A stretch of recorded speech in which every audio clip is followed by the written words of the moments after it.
네, 감사합니다. 그럼 2부 순서 진행하겠습니다. 2부 순서 1부 순서와 마찬가지로 5개 팀 발표하실 예정이고요. 10분 지나면 벨을 울리고 Q&A 진행하겠습니다. 6번째 발표자입니다. 김도경님 무대로 올라와 주시면 감사하겠습니다. 네, 발표 시작하겠습니다. 네, 안녕하세요. 저는 이번 발표를 진행하게 된 김도경이라고 합니다. 반갑습니다. 제가 어제 퇴근을 하다가 신문 기사를 하나 봤는데요. 저희 한국의 출산율이 0.7까지 떨어졌다고 합니다. 아까 저희 연구원장님께서도 언급을 하셨던 부분인데 그만큼 저희 출산율이 낮은 게 심각하다는 것을 저희 모두가 인지하고 있지 않을까 싶습니다. 실제로 MZ세대로서 제 주변인들에게 결혼과 출산에 대해서 물어봤습니다. 결혼을 하겠다는 친구들은 많았지만 출산에 대해서는 대부분 반응이 부정적이었는데요. 부정적인 친구들의 대부분 답변하는 내용이 똑같았습니다. 다들 나는 내 행복이 더 중요해 라고 얘기를 했는데요. 사실 부모 행복과 아이 행복은 별개의 문제입니다. 이를 하나로 생각하는 것이 안타까워서 저희 MZ세대의 인식 개선이 필요하다고 생각했습니다. 그래서 다음과 같은 정책을 준비했습니다. 크게 공공 분야와 민간 분야로 나누어서 볼 수 있을 것 같습니다. 공공 분야에서 가장 대표적으로 말씀드리고 싶은 정책은 NC 퇴근제입니다. 모두들 유치원에서 NC까지 믿고 맡기세요. 예를 들면 저녁 8시까지 믿고 맡기세요라고 홍보하는 걸 많이 들어보셨을 겁니다. 실제로도 오후반, 종일반 등을 운영하고 있는데요. 이미 아이를 맡기고 일을 한다는 점에서 육아는 뒷전이고 일이 더 중요하다라는 인식이 사회 기저에 깔려 있다고 생각합니다. 이를 뒤집은 것이 바로 NC 퇴근제입니다. NC까지 믿고 맡기는 것이 아니라 N세 미만의 자녀가 있는 부모들은 NC에 퇴근하세요 라고 정하는 것이 NC 퇴근제인데요. 예를 들면 아이와 부모 간의 유대관계 형성이 중요한 연령대인 4세 미만의 자녀가 있는 부모는 오후 4시에 퇴근하세요 라고 하는 제도입니다. 이로써 아이와 부모의 유대관계 형성에 기여할 수 있고요. 사실 아이는 혼자 크지 않습니다. 그만큼 유대관계 형성이 굉장히 중요합니다. 실제로 아무리 아이를 보육시설에 맡긴다고 하더라도 부모가 아이를 보고 싶어하는 건 당연한 현상입니다. 이를 배려해주는 것이 바로 NC 퇴근제입니다. 따라서 일을 적게 하는 것이 아니라 퇴근 후에도 육아라는 중요한 사회적 일을 하는 것이기 때문에 일의 구성이 달라진다고 보면 좋을 것 같습니다. 다음으로 말씀드릴 정책은 소득세 감면입니다. 실제로 헝가리에서는 출산 자녀 수에 따라 최대 소득세를 100%까지 감면해주는 정책을 시행하고 있습니다. 그 결과 작년 2년 전 대비해서 출산율이 7% 이상 상승했는데요. 이처럼 출산 자녀 수에 따라 소득세를 감면해주는 정책을 모티브로 하면 좋을 것 같습니다. 또한 상황에 따라 조기 퇴근이 불가한 업종이 있을 수 있습니다. 이러한 경우에는 어쩔 수 없이 보육시설에 자녀를 맡겨야 하는데요. 보육시설의 보안 강화로 보육시설에 대한 불안감을 해소할 수 있을 것 같습니다. 다음으로 말씀드릴 정책은 방송 프로그램 기획입니다. 방송 프로그램 기획에 대해 말씀드리기 앞서서 심사위원분들께 한 가지 여쭤보고 싶습니다. MZ세대 분들이 굉장히 많은 것으로 알고 있는데요. 혹시 하트 시그널이나 환승연애를 한 번이라도 보신 분이 있으신지 한번 손 들어주시겠습니까? 네, 높이 들어주세요. 네, 뒤에 보시면 거의 과반수 이상이 손을 들고 있고요. 나는 솔로 보신 분 계십니까? 네, 아까에 비해서 적지만 역시 나는 솔로도 많이 보고 계십니다. 이미 설문조사를 통해 아셨겠지만 실제로 환승연애와 하트 시그널은 MZ세대에게 굉장히 인기가 많은 프로그램입니다. 이 두 프로그램에 제가 VS를 껴놨는데요. 두 프로그램의 가장 큰 차이점은 하트 시그널과 환승연애 같은 경우에는 연애를 환상적으로 아름답게 묘사했다는 점입니다. 흔히 말해 그 사세, 그들이 사는 세계라고 불릴 만큼 비현실적으로 아름다운 남녀를 데리고 연애를 비현실적으로 아름답게 묘사했는데요. 실제로 사람들은 비현실적이라고 비판을 하면서도 이 아름다운 묘사로 몰입을 해서 꾸준하게 인기를 얻고 있습니다. 반면 나는 솔로 같은 경우에는 비교적 주변에서 흔히 볼 수 있는 현실적인 출연자들을 데리고 방송했는데요. 나는 솔로에 비해서 비현실적이지만 아름답게 연애를 묘사한 프로그램이 훨씬 인기가 많았습니다. 이를 모티브로 해서 하트 시그널의 결혼판을 만들 것을 제안합니다. 결혼과 출산, 신혼, 육아에 대해서 환상적인 인식을 심어주는 것을 핵심이라고 볼 수 있을 것 같습니다. MZ세대에게 결혼과 출산에 대해 긍정적인 인식을 부여함으로써 MZ세대의 몰입을 유도하는 것입니다. 또한 방송 프로그램이 인식에 미치는 영향을 고려해야 한다고 생각합니다. 실제로 고부열전, 고딩엄빠 같은 프로그램에서는 출산과 결혼에 대한 부정적인 부분을 부각시키고 있습니다. 고난을 핵심으로 잡아 시청률을 끌어올린다는 목적이었는데요. 이는 MZ세대에게 고부 갈등과 육아에 대한 부정적인 인식을 줄 수 있습니다. 따라서 세상에 나쁜 게는 없다처럼 고난 극복을 포인트로 잡아 이 정도 문제도 해결되었다라는 부분을 부각시켜서 MZ세대들에게 출산과 육아에 대한 두려움을 감소시켜야 한다고 생각합니다. 또한 제시하고 싶은 방송은요, 캐나다 체크인을 모티브로 한 방송인데요. 캐나다 체크인은 유명 연예인 이효리가 유기견과의 행복한 삶을 방송하면서 유기견에 대한 관심을 유도한 성공적인 프로그램이었습니다. 이를 모티브로 하여 아이와의 행복한 삶을 방송하는 것입니다. 이로써 육아에 대한 관심을 끌어올 수 있는데요. 실제 MZ세대들이 많이 사용하는 플랫폼인 인스타그램 릴스에서는 보시는 바와 같이 포브스 선정 결혼 장려 영상 1위라는 제목을 가진 영상이 좋아요 30만 개를 넘긴 만큼 굉장히 인기가 많습니다. 영상 사진만 보시면 아시겠지만 아이와의 행복한 삶을 보여주는 영상인데요. 이로써 결혼 장려 영상을 활용하여 긍정적인 관심을 유도할 수 있을 것 같습니다. 현재 진행되고 있는 정책은 지나치게 돈으로 해결하려는 경향이 있습니다. 하지만 금전적인 정책으로 돈으로 해결하려 한다기보다는 우선적으로 MZ세대들에게 결혼과 출산이 좋다는 것이 어필되어야 한다고 생각합니다. 다음으로 말씀드릴 정책은 사계절 프로모션과 사내 유치원 활성화인데요. 사계절 프로모션 같은 경우에는 계절마다 자녀와의 행복을 환기해주는 것입니다. 봄, 여름, 가을, 겨울에 따른 자녀 동반 혜택을 확대하는 것인데요. 아이 동반이 아닌 자녀 동반을 통해 가족 공동체 문화를 강화할 수 있다고 생각합니다. 또한 사내 유치원을 활성화함으로써 심리적으로, 물리적으로 거리를 가깝게 유지하는 방법이 있다고 생각합니다. 그 다음으로 말씀드릴 정책은 간담회와 설명회입니다.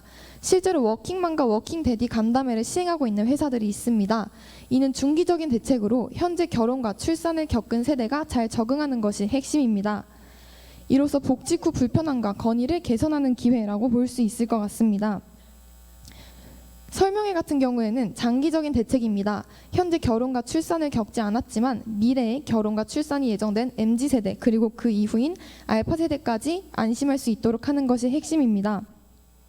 예를 들면 육아휴직 후 성공적으로 복직한 사람들이 직접 기업의 육아휴직 제도를 설명한다면 커리어가 끊길까 걱정되는 세대들에게 불안을 덜 수 있습니다.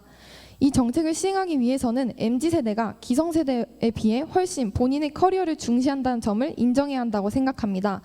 이로써 기존에 육아휴직을 겪었던 사람들이 육아를 해도 출산을 해도 커리어에 문제가 없다라는 사례를 실제로 보여주어야 MZ들이 안심하고 육아와 출산을 진행할 수 있지 않을까 싶습니다.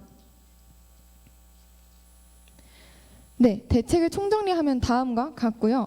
저희 시간 관계상 간단히 말씀드리고 넘어가겠습니다.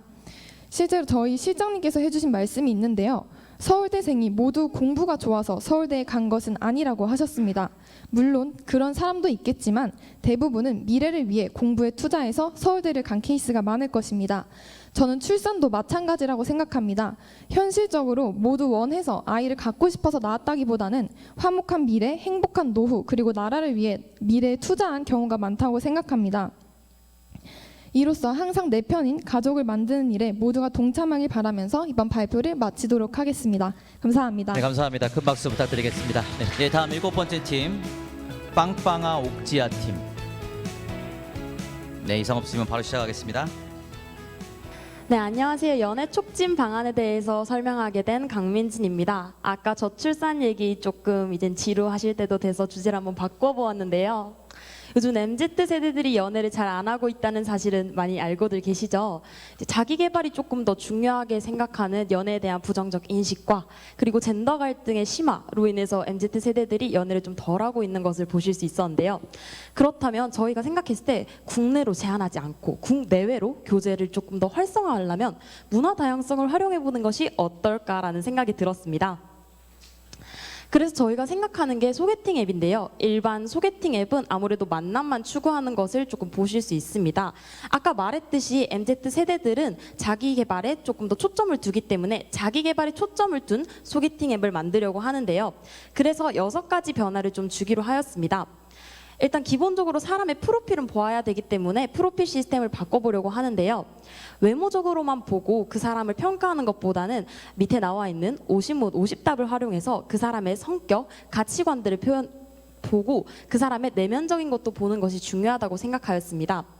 또한 소개팅 앱 같은 경우는 많은 사람들이 10개의 스와이프로 하루에 한정이 되어 있는데요. 그런 부분에서 소개팅 앱이 설문조사를 한 결과 무제한 프롬필 열람을 원하는 사람들이 다수였습니다. 이것처럼 자신의 취미와 맞는 사람의 이성 매치를 통해서 목록형 시스템을 보고 이 사람과 나는 취미가 맞으니까 한번 연락 걸어볼까라는 생각이 들 수 있도록 매칭 시스템을 만들었습니다. 다음은 선택형 그룹인데요. 아무래도 개인적으로 만나는 사람이 좋은 사람도 있고 아니면 단체로 만나서 좀 더 괜찮은 사람이 있을 것입니다. 그래서 만든 1대1과 다대다입니다. 자신의 특성에 맞게끔 1대1 또는 다대다를 선택하여서 그 사람의 그룹을 들어가는 것입니다. 다음은 MOU인데요. 기업 업체와 저희가 MOU를 체결하는 것입니다. 기업은 저희에게 저렴한 가격과 장소를 제공해주고 저희는 기업을 홍보해주는 역할로 MOU를 체결하는데요. 그렇게 되면 윈윈하는 효과라고 생각하여 MOU를 체결하게 되었습니다. 아무리 좋은 소개팅 앱을 만든다고 하더라도 사람들이 사용하지 않으면 아무 의미가 없지 않을까요? 그래서 저희는 포인트 지급 시스템을 넣기로 하였습니다. 호감 표시나 연락 보내기 등을 한다면 포인트를 지급하는 것인데요. 하루 약 50포인트 정도로 지급할 수 있는 양을 제한해 놓고 그 뒤에 이 포인트를 내가 활동을 할 때 가격을 저렴하게 인하시켜주는 쿠폰을 한다던가 또는 기프티콘을 넣는 형태로 지급하는 것이 좋을 것이라 생각하였습니다. 마지막으로 온라인 앱을 사용하지 않는 이유는 사람들이 이 사람의 신원을 몰라서인데요. 그러므로 신분, 학력, 직장 인증을 거친 실명을 기반으로 해서 그 사람의 실명을 넣고 그 사람의 신분을 넣고 그렇게 해서 사람의 인증을 하게 하는 것이 가장 중요하다고 생각하였습니다. 네, 앞서 말씀드린 것 같이 이제 연애의 결말은 결혼이고 결혼의 결말은 소중한 생명의 탄생을 유지하고 장려하는 것, 아이를 낳는 것일 겁니다. 그래서 저희가 제안한 두 번째 해결책은 바로 이민정책 활성화인데요. 이 이민정책을 대한민국에 하기 위해서는 한 가지 큰 단계가 필요하다. 사회 통합의 단계가 이제 필요한 것인데 한국인에게는 이민자들을 받아들일 수 있는 포용력이, 이민자들에겐 한국인의 정체성을 가지는 점, 이 두 가지에 맞춰서 저희가 해결책들을 제시해 보았습니다. 먼저 한국인의 포용력을 위한 해결책으로 저희가 생각하는 것은 이민자의 날이라는 컨셉으로 잡아서 축제를 기획하는 것입니다. 지금 이미 진행 중에 있는 것으로 아는데 서울 세계도시 문화축제라는 것을 생각해 보시면 좀 더 쉬울 겁니다. 이제 각국의 도시의 문화들을 이제 관광, 홍보하는 자리인데 저희는 이와 다르게 이민자들이 직접 기획해서 자신들의 문화를 소개하는 자리를 만들어주는 것인데 여기서 차별점을 하나 더해서 그냥 자국 문화를 그냥 그대로 가져와서 소개하는 것이 아니라 흔히 말하는 현지화, K푸드, K음식 이런 것들은 여러 가지 자국 문화, 한국 문화를 합친 새로운 형태로 소개하여 진행을 하는 것입니다. 그 퓨전 음식이나 퓨전 음악, 퓨전 의상들을 선보이는 장을 만드는 것이죠. 그리고 이민자들의 한국의 정체성을 갖기 위한 해결책으로는 먼저 한국 문화 자격증 제도를 한번 생각을 해봤습니다. 기존에 한국과 관련된 자격증을 생각을 해본다면 한식 문화 자격증, 이제 한국사 자격증 이렇게 여러 가지가 있는데 이민자들이 이것을 직접적으로 하기에는 다소 어려움도 있고 피부로 딱히 와닿지 않을 거라고 예상을 했습니다.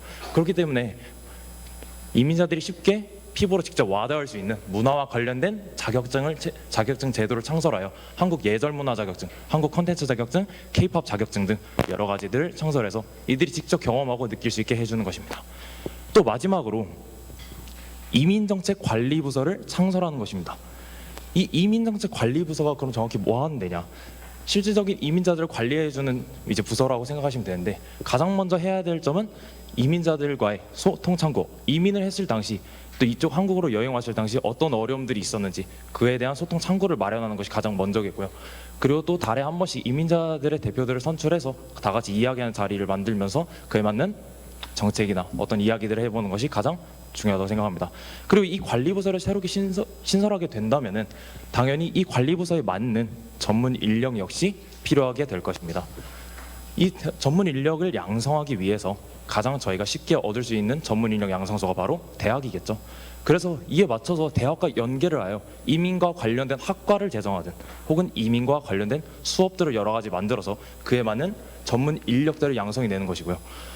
이렇게 계속해서 유지가 되다 보면 자연스럽게 몇 년 동안 유지가 되다 보면 이민자들의 수가 점점점 증가하는 추세가 보일 거고 또 그 해당 국가와의 이민자 수가 점점 늘어난다면 그 국가의 관계 역시 점점 더 우호적으로 변할 것으로 예상됩니다. 어떤 새로운 국가와 관계가 우호적으로 된다는 것은 그만큼 무역거래 역시 활성화될 수 있다고 생각을 했고 또 그에 맞는 전문 인력 역시 다시 한번 필요하게 될 것이라고 예상을 했었습니다. 이렇게 되면 또 그에 따른 또 전문 인력이 필요해서 고용 창출 효과까지 누리는 이민정책 관리 부서를 창설하고 대학과 연계를 통해서 여러 가지 연계적인 효과를 얻을 수 있는 것 이것이 저희가 제안한 해결책이었습니다. 지금까지 저희가 한 3가지 정도 이제 해결책들을 말씀드렸는데 뭐 여러 효과들을 저희가 이렇게 나열해서 써놓긴 했습니다. 깊은 대화를 나눌 수 있고 관계 발전을 시킬 수 있고 뭐 성장의 기회가 될 수 있고 취미생활, 뭐 사회활동, 범용성의 의미 여러 가지 장점들이 있었습니다. 앞서 말한 것들이 그러면 이 생각이 또 들 수 있습니다. 그러면 앞에 말한 소개팅 앱 제안하고 이민 정책가 완전히 다른 결로 가는 거냐? 저희는 그렇게 생각하지 않는데요. 그 이유가 소개팅 앱이라는 것은 국내 사람들로만 제한하는 것이 아닙니다. 누구나 쓸 수 있고 해외에서도 쓸 수 있는 것입니다. 그렇기 때문에 이민정책을 활성화하는 것과 동시에 소개팅 앱을 같이 사용하게 된다면 서로가 이 3가지 해결책 연계 효과를 나타내는 시너지를 더 크게 가져갈 것으로 예상이 됩니다. 저희는 이제 코로나 사태 이후로 이제 온라인이 이제 빠질 수 없는 세상에서 살고 있는데 저희가 원하는 지금 이 대회의 본질인 저출산, 이제 연애든 출산이든 결혼이든 모든 것은 다 오프라인 상에서 이루어집니다. 그렇기 때문에 그렇다고 저희가 온라인 세상을 포기할 수는 없으니 이 온라인에 따라서 온라인을 수단으로 삼아 오프라인으로 나아가는 것이 저희가 나가야 될 방향이라고 생각합니다. 이제 슬로건인데 무역만큼 뜨거운 연애 둘만의 FTA를 만들어 보자 이렇게 생각을 하고 결론적으로는 우리는 온라인을 통해서 오프라인으로 나와야 된다. 이것이 저희가 생각하는 본질입니다. 예, 이상으로 발표 마치겠습니다. 감사합니다. 큰 박수 부탁드립니다. 네. 네, 8번째 발표자 유영민 발표자님 무대로 올라오셔서 이상 없으면 바로 시작하도록 하겠습니다. 네, 안녕하십니까. 기성세대 인식 개선 및 직접 지원 강화를 통한 출산 긍정 이슈 부각 방안에 대해서 발표하게 된 유영민이라고 합니다. 아까 그 브레이크 타임에 잠깐 지나가시면서 어떤 심사위원분이 저를 보면서 저 사람도 MZ야? 나이가 좀 많아 보이는데 그런 표정을 짓고 가시더라고요.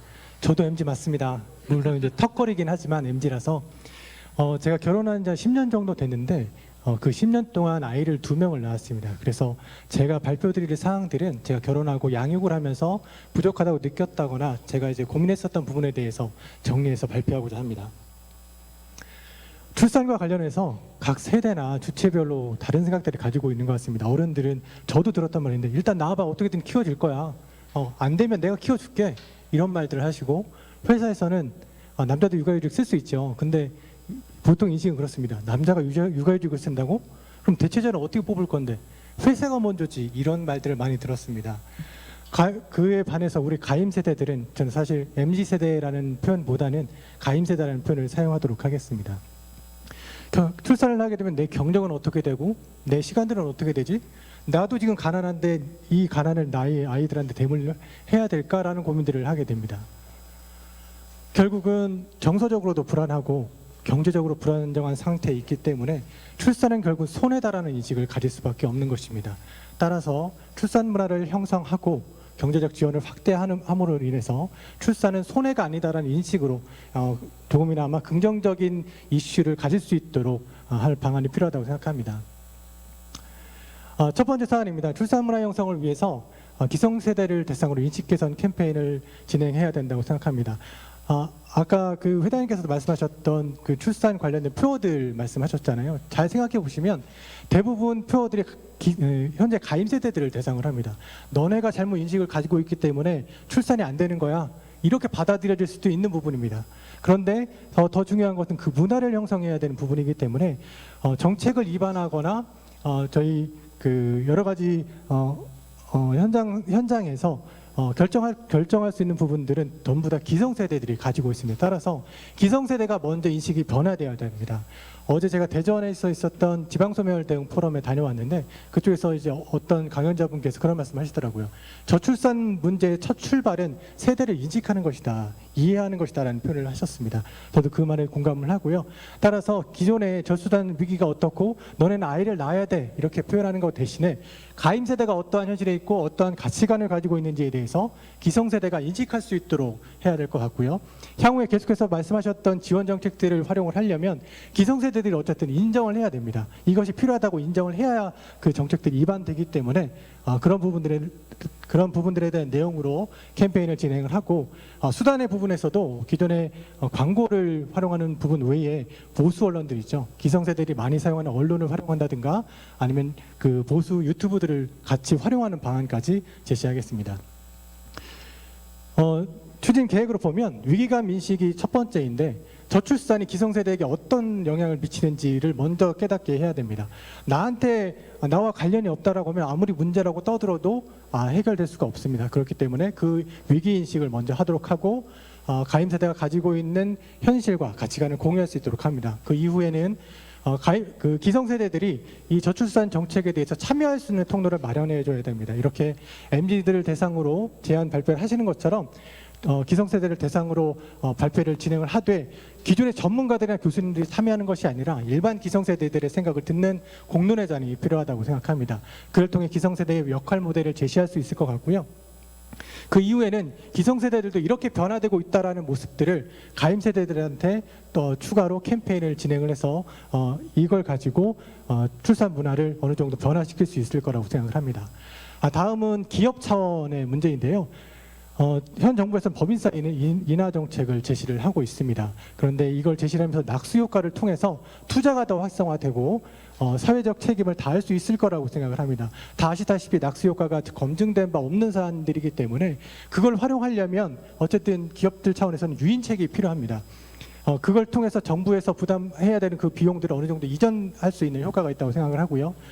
세 가지 형태입니다. 기본형과 가산형, 부가형 형태인데, 기본 법정 정책을 준수하는지 여부와 현재 그 가중치나 인증제도라는 것이 있는데 그걸 개선해서 좀 더 강화된 형태로 가산형 형태를 제시를 하고, 그 외에 기업 자체적으로 별도의 출산 문화 형성을 위해서 노력한 그 기업에 대해서는 추가 세제 혜택까지 지원하는 방향입니다. 계획상으로 보시면 단순합니다. 기존의 출산 정책들, 기업과 관련된 출산 정책들을 일원화해서 평가 체계를 수립하고, 그와 함께 그 가중치나 인증제도를 개선할 수 있는 그런 절차들을 진행을 합니다. 그 이후로 기본형 베네핏과 다른 베네핏 제도들을 이제 가이드라인까지 제시를 하고요. 여기서 조심해야 될 것들은 다 아시다시피 인증을 받고 나서 끝나는 것이 아니라 그 사후 관리가 더 중요하다고 생각합니다. 2년이 됐든 3년이 됐든 계속해서 갱신 관리를 하는 형태로 관리하는 것이 필요하다고 생각을 합니다. 다음은 이제 가임 세대들에 대해서 경제적 지원을 확대하는 부분입니다. 공공분양 뉴딜이라는 제목으로 했는데, 결혼 및 양육 세대가 지출하고 있는 1순위가 바로 주거 비용입니다. 저 또한 소득의 30%를 지금 주택담보대출에 지출을 하고 있는 상황이기 때문에 현 정부에서는 공공분양 주택을 50만 원으로 공급하겠다는 공약을 제시를 했습니다. 엊그제도 출산 그 가구에 대해서 추가로 특별공급 제도까지 시행하겠다는 말을 했는데, 아시다시피 LH가 경영 공백 상태에 있고 건설 업체들도 위기 상황이 있습니다. 이런 상황에서 공공분양 그 50만 원 공급 그 공약은 이루어지지 못할 가능성이 높습니다. 따라서 이걸 그 제도 자체가 필요하기 때문에 제시를 한 거라면 공공분양 특별사업단을 별도로 조직을 해서 직접 발주하고 관리하는 체계를 구축해야 된다고 생각합니다. 기존에 LH에서 가지고 있었던 공공분양이라든가 행복주택 사업들을 이관을 하든지 아니면 LH를 정상화시키면서 공동사업단을 구축해서 진행을 하든지, 이런 두 가지 방법으로 진행할 수 있다고 생각합니다.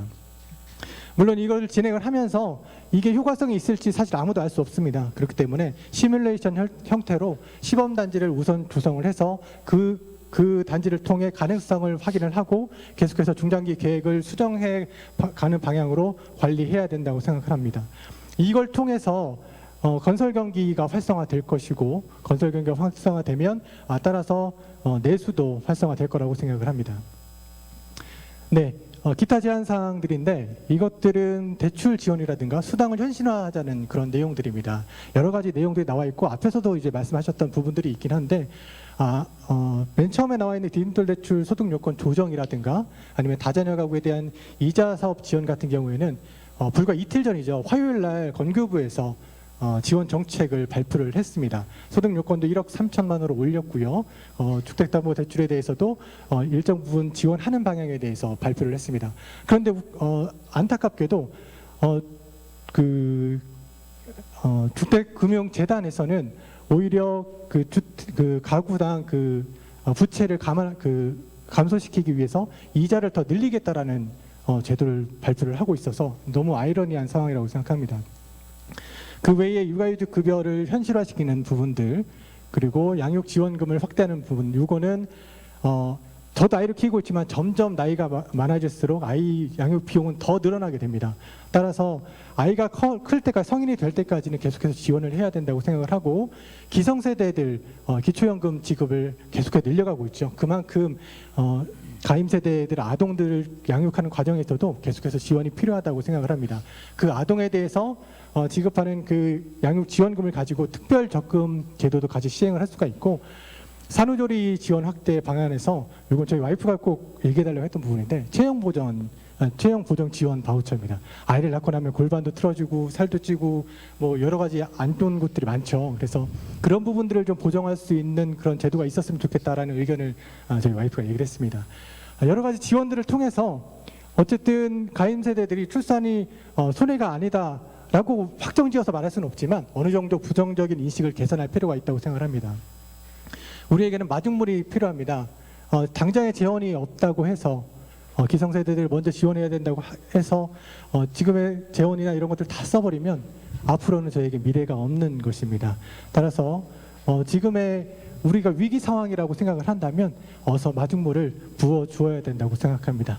네, 이상으로 발표를 마치겠습니다. 고생하셨습니다. 네, 9번째 발표자 송슬아님이십니다. 송슬아님은 올라오셔서 시작해 주세요.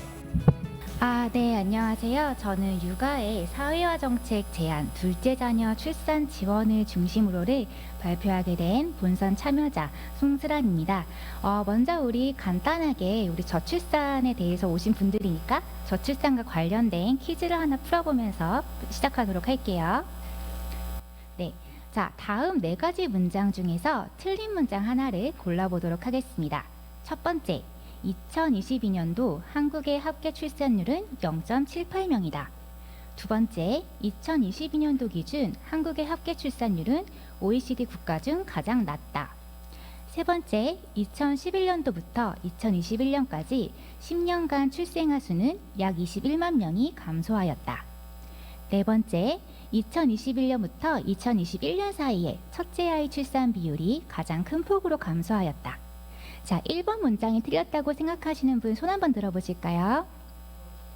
자, 2번 문장, 3번 문장, 네, 4번 문장, 네, 대다수가 4번 문장을 들어주셨고요. 우리 심사위원님들답게 정답을 맞춰주셨는데요. 네, 4번이 바로 틀린 문장입니다. 그렇다면 첫째 아이 출산 비율이 가장 큰 폭으로 감소한 게 아니라는 건데요. 출생 순위별 출생아 수 감소의 차이를 봤을 때 2011년도부터 2021년도까지 첫째 아이 출산은 38%가 감소했습니다. 그런데 둘째 아이 이상의 출산은 51%가 감소한 것을 알 수 있는데요. 따라서 출생아 수의 감소는 둘째 아이 이상의 감소에 가장 큰 기인을 하고 있는 것을 알 수 있습니다. 그렇다면 첫째 아이까지 낳은 사람이라면 결혼을 선택을 했고 양육을 할 의사가 있는 사람인데요. 둘째 자녀를 출산을 희망하나 포기하게 되는 이유에 대해서 선행 연구들에서는 다음과 같이 제시가 되었습니다. 첫째 아이 양육의 어려움, 경제적인 부담, 그리고 직장 내 성차별과 가족 친화제도 부재, 육아 시 배우자의 부재, 기혼 여성의 고용을 꺼리는 노동시장 문화, 어머니의 높은 연령 등이 바로 이 이유로 제시가 되었는데요. 그래서 정은이와 최세은의 연구에서는 첫째 아이가 1살이 될 즈음에 자녀 양육의 어려움이 감소하고 추가 자녀 계획이 생기지만 이 시기에 둘째 자녀를 출산하려는 의도가 행위로 이어지지 않을 경우 출산을 미루거나 포기하게 되는 결과로 이어진다고 지적하였습니다. 따라서 추가 자녀에 대한 욕구가 생기는 이 시기에 적절한 인센티브와 양육 지원 체계 강화가 필요한 걸 알 수 있는데요. 해외에서는 이를 위해서 다음과 같은 정책을 시행하고 있습니다. 스웨덴에서는 남성에게 90일의 육아휴직을 무조건 사용하도록 하는 육아휴직 할당제와 스피드 프리미엄이라는 제도를 활용을 하고 있는데요. 첫째 자녀를 출산하고 나서 30개월 안에 둘째 자녀를 출산할 경우 첫째 자녀 때 그 육아휴직 수당을 그대로 보정해주는 그런 제도입니다. 일본 효구현 아카시에서는 둘째 자녀 출산 장려를 위해서 의료비 무상화, 무상교육, 기저귀 정기 배달, 중학교 무상급식, 공공시설 입장료 무상화와 같은 정책들을 시행을 하고 있는데요. 그렇다면 이런 정책들을 벤치마킹하여 저는 다음과 같은 대책을 제안해 보려고 합니다. 둘째 자녀 출산 장애 요인으로 나타난 요인들을 단기, 중기, 장기로 나누어 보고 이에 대한 대응 대책을 단기, 중기, 장기로 나누어 보았는데요. 먼저 일가정 양립을 위한 지원 제도를 구축을 하고 그 다음에 둘째 자녀 출산 시기를 촉진하는 한국식 스피드 프리미엄 제도를 도입하고 세 번째로 주거 환경 지원을 위한 제도를 제안하고자 합니다. 첫 번째로 이제 제가 단기적으로 제안하고자 하는 것은 일가정 양립 지원 제도 구축입니다. 첫 번째로 제안하고자 하는 것은 만 13세 이하의 자녀를 부모를 대상으로 육아 재택을 의무화하는 것이고요. 육아 재택이 어려운 그런 직종인 경우에는 근로시간 단축 의무제를 적용을 하는 것입니다. 그러나 기본적으로 만 13세 이하 자녀 부모, 아버지와 어머니 둘 다에게 육아 기간 동안에는 재택근무를 허용하는 그런 제도이고요. 따라서 자녀가 초등학교 진학으로 인해서 많은 돌봄 공복이 생기는데 이를 방지할 수 있을 거라고 생각할 수 있습니다. 남성 육아휴직 할당제를 통해서 만 7세 미만의 자녀가 있는 경우에는 90일의 육아휴직을 의무적으로 할당함으로써 육아가 여성만의 것이 아니라 배우자의 부재가 아닌 배우자와 함께하는 육아휴직 그리고 육아휴직의 의무적 할당을 위해 육아가 사회적인 책임이라는 인식을 개선하는 것에 있고요. 세 번째로는 어린이집에 찾아가는 의료 인력을 제공을 하는 것입니다. 많은 선행 연구들에서 그리고 실제로 많은 어머니들이 아이가 자주 아플 때 일을 그만둘 것을 고려하거나 실제로 일을 그만둔다고 얘기를 많이 하십니다. 따라서 아이가 아플 경우에 부모의 입장에서는 굉장히 대응하기가 어려운데요. 그래서 그 지역 내 보건소와 연계하여 어린이집에 찾아가는 의료 인력 서비스를 제공을 하고 이 어린이가 아플 때 보건소의 인력이 응급처치를 한 다음 따로 이제 휴식할 수 있는 공간에서 아이를 이제 휴식하게 한 다음 어머니가 돌아올 때까지 일에서 끝나고 돌아올 때까지 응급처치를 해주는 그런 서비스입니다. 중요한 것은 이제 이런 첫 번째 서비스들이 충분히 구축이 된 이후에야 두 번째 스피드 프리미엄 제도가 제대로 이용될 수 있다는 것인데요. 그래서 한국식 스피드 프리미엄 제도를 둘째 자녀 출산 지원을 위해 제안합니다. 한국식으로는 첫째 자녀 출산 후에 30개월 이내에 둘째 아이를 임신하거나 출산할 경우 육아휴직 급여를 출산 당시 소득의 150%로 지급하는 방법을 제안을 하는데요. 현재 지급은 70에서 150만 원까지 1년간 지급을 하고 있습니다. 그래서 이 150%로 1년간 지급을 하는 것은 기존 재정 정책에 비해서 크게 많은 비용이 추가가 되지 않을 것이라고 예상이 되고요. 둘째 이상 출산 시에도 동일하게 지원하되 출산 및 육아휴직으로 인한 대체 인력을 활용할 시에는 신축년과 경력 단절 여성을 우선적으로 채용하도록 하여 이들의 노동시장 재진입을 도와줄 수 있도록 하는 방법을 제안합니다. 세 번째, 장기적으로는 주거 환경을 지원하는 방법을 제안을 합니다. 제가 제안하는 것은 소득 제한이 없는 신혼부부 임대주택 공급인데요. 현재 지금 신혼부부에게 이제 제공되는 임대주택에서 소득 제한이 현실적이지 않은 경우가 많습니다. 그래서 맞벌이 부부의 소득 수준을 고려해서 임대주택 공급 대상 소득 범위를 확대한 이후에 점차적으로 폐지할 것을 제안을 하고요. 자녀가 한 명 이상인 경우에는 우선 거주권을 부여하는 방식을 생각합니다. 일 가정은 물론 경제적인 어려움을 해소하는 것은 굉장히 중요한 문제인데요. 일 가정을 양립할 수 있는 환경이 제대로 조성될 경우에는 출산과 양육 후에도 고용과 소득이 안정되어서 경제적인 어려움을 크게 호소하지 않을 것이라고 생각해 볼 수 있겠습니다. 따라서 저의 정책의 기대 효과는 다음과 같은 것으로 볼 수 있습니다. 단기적으로는 출산과 양육으로 인해서 경력이 단절되는 경력 단절 여성의 감소를 기대할 수 있고요. 출산과 양육 시에도 소득과 고용이 보장되기 때문에 둘째 자녀 출산을 포기하는 가정이 감소될 것을 기대할 수 있습니다. 장기적으로는 이렇게 육아에 고군분투하는 선배들을 보면서 나는 저렇게 살지 말아야지, 나는 아이를 낳지 말아야겠다 라고 결혼과 출산을 포기했던 청년들이 자신의 커리어와 출산 양육을 병행할 수 있음을 확인하게 되면서 결혼과 출산을 선택하는 비율이 증가할 것을 기대할 수 있고요. 육아휴직 사용 의무화, 그리고 어린이집의 일요인력 서비스 의무적으로 제공, 육아재택 사용 의무화 등으로 인해서 출산과 육아가 단순히 부모 개인의 책임이 아니라 전체 사회가 모두 같이 짐을 나누어줘야 하는 사회적인 책임이라는 인식이 개선될 것을 기대할 수 있고요.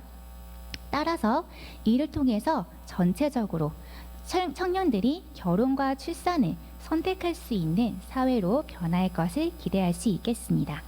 네, 저의 발표는 여기까지입니다. 감사합니다. 네, 고생 많으셨습니다. 큰 박수 부탁드리겠습니다.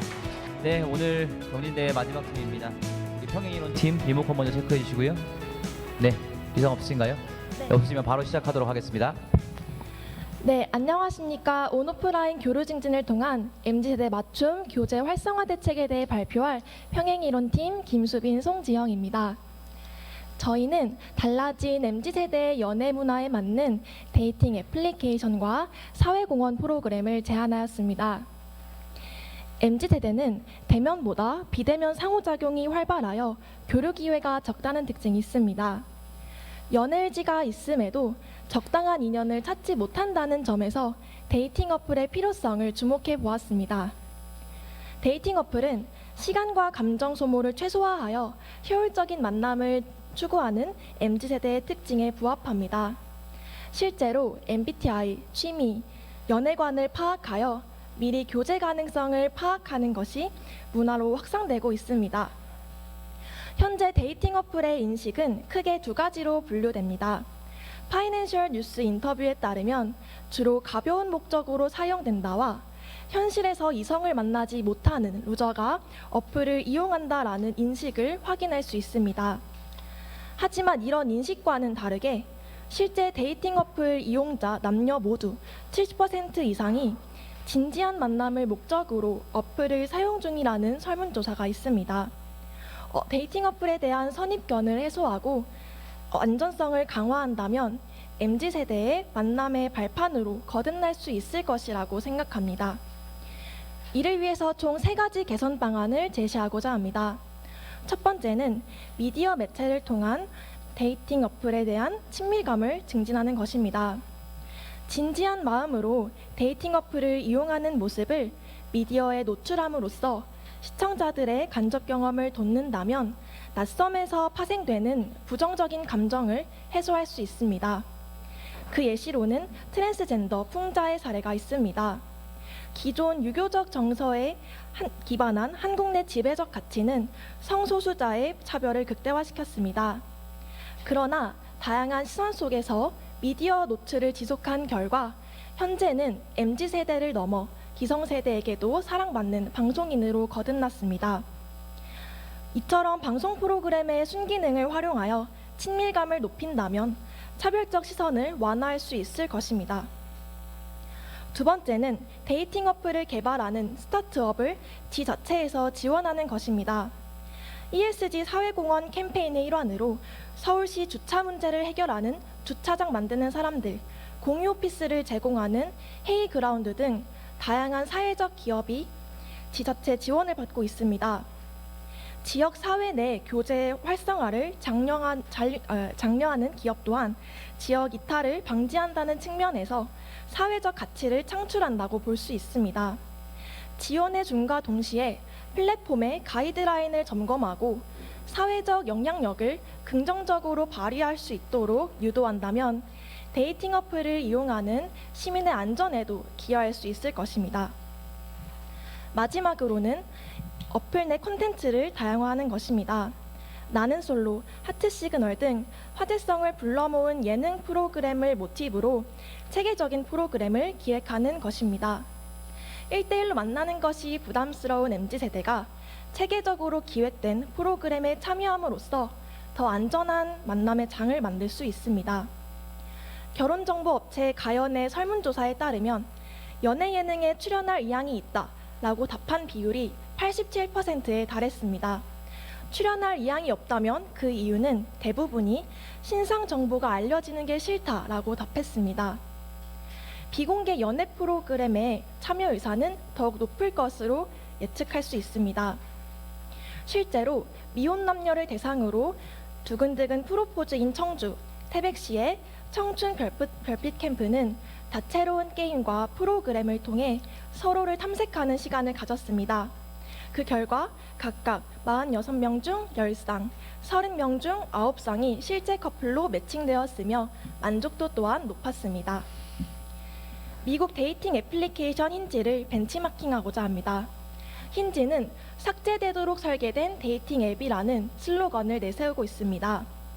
미국의 데이팅 어플 시장 점유율 2위인 범블의 MAU는 3년 사이 96% 증가에 그친 반면 힌지는 344% 성장을 이루었습니다. 힌지 창업자 저스틴 맥레오드는 1시간 동안 100명의 프로필을 넘기기보다 10명의 정보를 꼼꼼히 읽게 하고 싶었다고 언급했습니다. 진지한 만남을 목표로 하는 힌지만의 성장 비결은 까다로운 프로필 만들기입니다.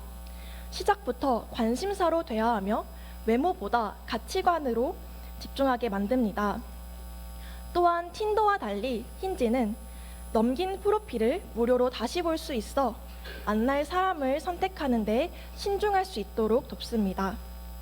따라서 이용자들의 안정성 그리고 신뢰성을 확보하고 원하는 인연을 찾아 교제로 이어지는 긍정적인 영향을 줄 수 있습니다. 다음으로는 지역 사회공헌 프로그램을 통한 교류를 증진하는 방법입니다.